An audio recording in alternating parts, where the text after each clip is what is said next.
what would happen if every human being on Earth disappeared. This isn't the story of how we might vanish. It is the story of what happens to the world we leave behind. In this episode of Life After People, man harnessed dangerous substances to dominate the world, but he was playing with fire. A common chemical turns into a cloud of death. A spontaneous explosion rocks New York City. And power plants find a secret way to go nuclear. Welcome to Earth. Population zero.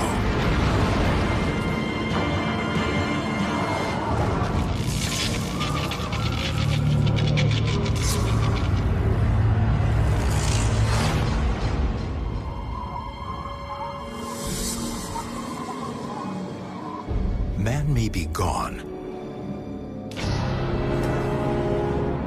but the world will now face an assault from the toxic chemicals and deadly substances he left behind.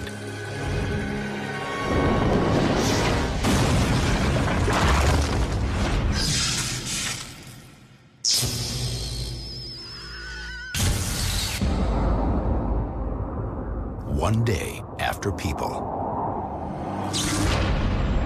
nuclear reactors across the world begin shutting down into safe mode.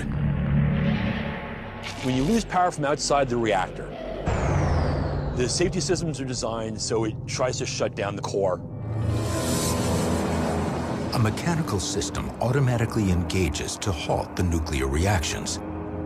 The uranium used for fuel in these plants is naturally radioactive, meaning it releases energetic particles as it decays. And there's more uranium at a nuclear plant than just what's in the reactors. Every 18 months, uranium in the core stops producing enough energy to sustain a nuclear reaction and has to be replaced. At that point, the fuel is dangerously hot. When they pull the fuel from the reactor core, that's when it becomes radioactive waste. It's thousands of times hotter than when you put it into the core, thermally and radioactively. So you then take that fuel and you put it in the fuel pools to keep it cool. Freshly removed fuel rods can reach a scalding 2,000 degrees.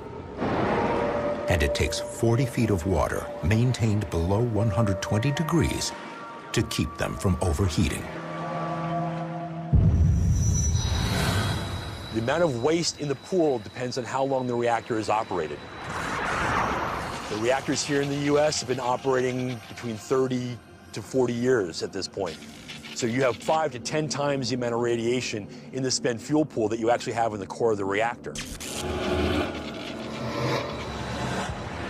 The cooling pool may look harmless, but danger is simmering just beneath the surface. Another threat looms at rail yards like these, where train cars wait for engines that will never arrive. In the time of humans, 31 million cars carried 2 million tons of cargo. And 40,000 of these cars carry a common chemical that can be lethal if accidentally unleashed. Now, without people, it's waiting silently for the time to strike.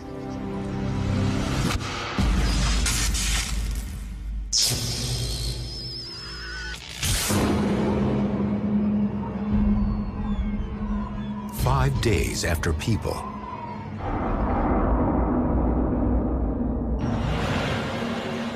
one of man's toxic leftovers is already ravaging the planet. Raw sewage. Millions of gallons are flowing into the rivers around Manhattan.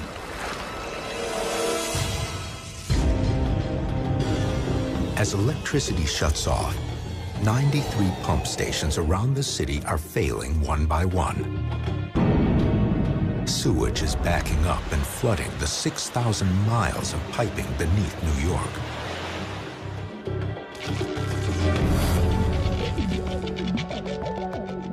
This happened before, during the Northeast blackout of 2003.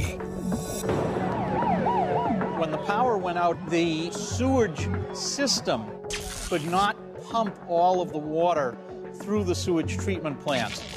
As a result, water went right out into the Hudson. 500 million gallons of raw sewage overwhelmed pipes and spilled out into New York's waterways. Left unchecked, sewage produces methane gas, a nasty byproduct of decaying organic matter. And it's now finding its way into the city's rail and subway tunnels. All of the tunnels are interconnected. They're interconnected with each other, and they're interconnected with the sewer lines of the city. Lighter than air, methane naturally seeks the highest tunnels as it creeps below street level. The ultimate destination for much of the methane gas is the area around Grand Central Terminal, because it sits on one of the highest natural points in Manhattan. Because Grand Central Terminal is such a high point, after people, one of the dangers is collection of gas, especially during the spring when there's a lot of water, a lot of bacterial growth. So you will get small amounts of gas collecting naturally in the platform area and in the terminal itself. Ventilation intakes inside the terminal would normally clear the air of dangerous fumes. But without power, those aren't working anymore. And wherever flammable methane flows unchecked, the risk of an explosion follows. You should really think of the city as a machine,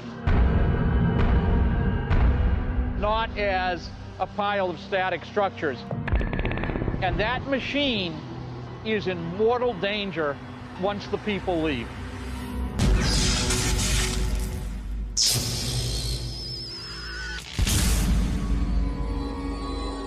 One week after people, the stench from garbage left behind by people is a sure sign of a delicious meal for this nocturnal rodent. Raccoons are really attracted to things that smell really bad. Something that would repel people is an attractant for raccoons.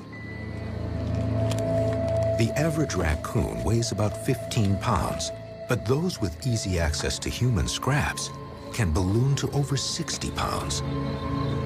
The raccoon is the ultimate omnivore. Basically, they'll eat anything.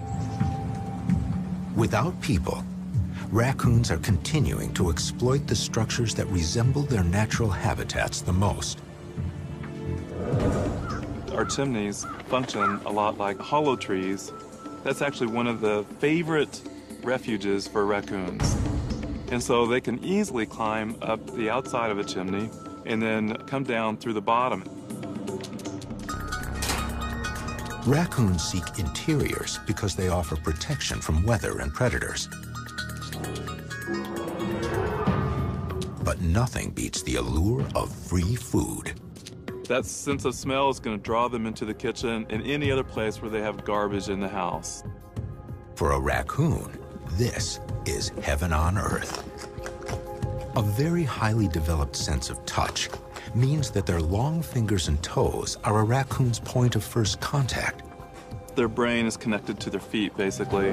They forage with their feet or their hands instead of with their nose and with their eyesight like a lot of other carnivores. They can open up cabinets. They can open up your refrigerator. They devastate the kitchen. They devastate it. For these masked little bandits, the shoplifting has never been easier. They'll literally simply walk from their den site to that refuse site and eat, get a little bit to drink, and simply walk right back and go back to sleep. And that's pretty much it. Actually, they become couch potatoes very quickly.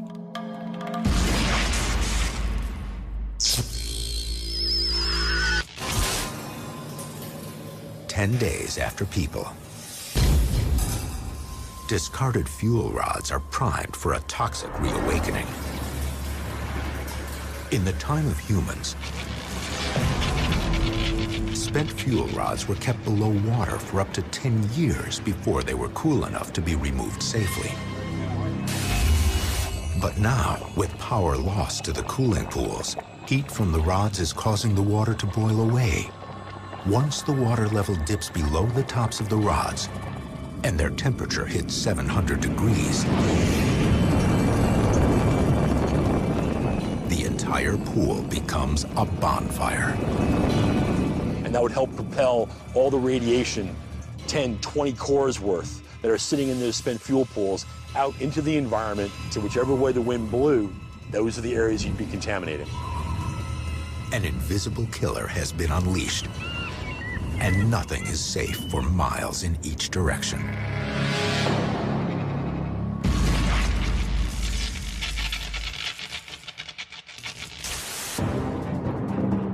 One month after People, Niagara Falls. The 170-plus foot drops on the American and Canadian side of the Niagara River continue to put on their spectacular show. Although once a destination for honeymooners and family outings, Niagara Falls also conceals a toxic secret.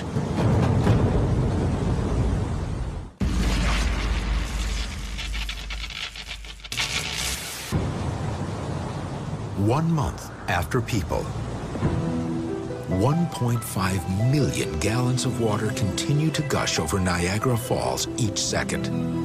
But this awesome natural wonder is hiding a very unnatural past.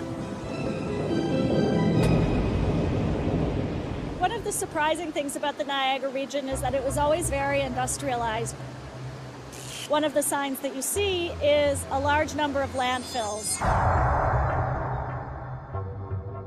Perhaps the most lethal is the one at Love Canal, where 20,000 tons of toxic waste lie buried. A hazardous waste landfill is lined usually with plastic or with cement. The fluids that leak out are constantly monitored, and leaks are adjusted and corrected and repaired. In a life after People, none of that is going to be happening. But it's not the small leaks of toxins that will cause the most damage. It's the massive surges of water that are about to wreak havoc on Niagara Falls. In the time of humans, the region attracted heavy industry because of access to inexpensive hydroelectric power. 1 month after People, a pair of plants 7 miles from the falls are still generating electricity. Hydroelectric plants don't require humans to load the fuel into the plant the way, say, a coal plant requires humans to load the coal in. So the water would continue to flow into the plant and would continue to spin the turbines, even without people there running it. Enormous intake tunnels continue to draw water into the turbines and divert it away from the falls. But that's about to change. In a life after People, there won't be people using electricity, so there won't be a need for electricity. The substations that accept the electricity coming from the Niagara power plants will then speak back to the power plant and say, don't send me any more power. And Niagara would automatically begin to shut down. As the plants turn off, the intake tunnels close. The tunnels will no longer be pulling water out of the river, and that will be a very interesting moment. The river rises 13 feet almost instantly and doubles the flow of water over the falls. Downstream, the Maid of the Mist docks, the launch point for up-close views of the falls for over 150 years, gets blasted away.